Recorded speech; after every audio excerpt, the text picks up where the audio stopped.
warahmatullahi wabarakatuh. Apa kabar mahasiswa Universitas Terbuka di mata kuliah Komunikasi Bisnis kali ini? Dan di sesi 5 ini kita akan membahas tentang jenis dan karakteristik stakeholders. Di sini kita akan membahas apa itu stakeholder, jenisnya seperti apa, karakteristiknya seperti apa. Nah, stakeholders itu sendiri adalah mereka-mereka yang mempengaruhi maupun dipengaruhi atas kegiatan atau tindakan bisnis secara keseluruhan. Dan jenis-jenis stakeholders menurut Clarkson itu bisa dibagi menjadi stakeholders primer, di mana stakeholders primer ini adalah pihak-pihak yang membuat organisasi, pihak-pihak yang memang terlibat langsung dengan perusahaan tersebut, di mana tanpa partisipasi mereka ini, maka perusahaan itu kegiatannya tidak bisa berjalan dengan lancar dan semestinya. Kemudian ada stakeholder sekunder, di mana mereka-mereka ini partisipasinya tidak langsung atau tidak berkaitan langsung dengan kegiatan perusahaan, namun mampu mempengaruhi dan dipengaruhi oleh perusahaan. Contohnya media, di mana media sendiri, pemberitaan itu biasanya bisa membangun image dari perusahaan, baik image yang baik maupun image. Kemudian karakteristik stakeholders itu biasanya dalam komunikasi bisnis kita harus tahu stakeholders kita itu siapa aja. Nah, biasanya disebut juga dengan khalayak komunikasi. Jadi kita harus tahu khalayak komunikasi dalam perusahaan kita nih siapa, agar kita mampu untuk melakukan hal-hal yang sesuai dengan tujuan perusahaan tanpa ada hambatan yang berarti.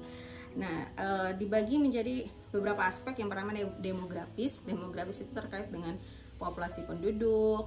Populasinya khalayak kita ini populasinya ada berapa, bagaimana tingkat kematian, tingkat kelahiran, bagaimana mobilitas di tempat itu, seperti itu. Kemudian ada lokasi geografis. Itu terkait dengan tempat ya. Apakah tempatnya jauh, dekat, kemudian ada di provinsi ini, ada provinsi ini, kemudian jalannya misalnya berbatu, terjal atau lain sebagainya, itu terkait dengan lokasi geografis. Dan yang terakhir ada psikodemografis. Nah, ini terkait dengan perilaku masyarakat. Misalnya mereka suka barang A, suka barang B, kemudian mereka di sana kebiasaannya seperti ini, norma dan nilainya seperti ini. Nah, itu psikodemografis.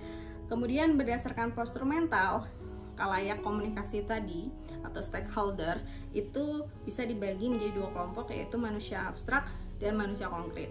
Jadi manusia abstrak ini sesuatu hal yang tidak bisa kita lihat dan kasat mata. Misalnya itu kemampuan berpikir, pola pikir, ya itu kan nggak bisa dilihat, tapi itu berasal dari manusia. Kemudian kemampuan dalam penguasaan sesuatu dan lain sebagainya. Kalau manusia konkret ya jelas yang bisa kita lihat, ini manusia bentuknya seperti ini, orangnya cantik, misalnya orangnya gagah, tinggi, rendah, kemudian lain sebagainya, bola matanya biru dan sebagainya, itu adalah manusia konkret. Well, itu yang bisa saya jelaskan untuk pengantar kalian. Selengkapnya bisa kalian pelajari di modul masing-masing. Dan sampai ketemu di pertemuan sesi selanjutnya. Jangan lupa untuk terus ikut diskusi dan mengerjakan tugas. Diharapkan jangan mepet-mepet waktu ya, karena juga kita periksanya juga jadi buru-buru gitu, dan kalian juga gak punya waktu lagi untuk memperbaiki. Oke, sampai jumpa. Assalamualaikum warahmatullahi wabarakatuh.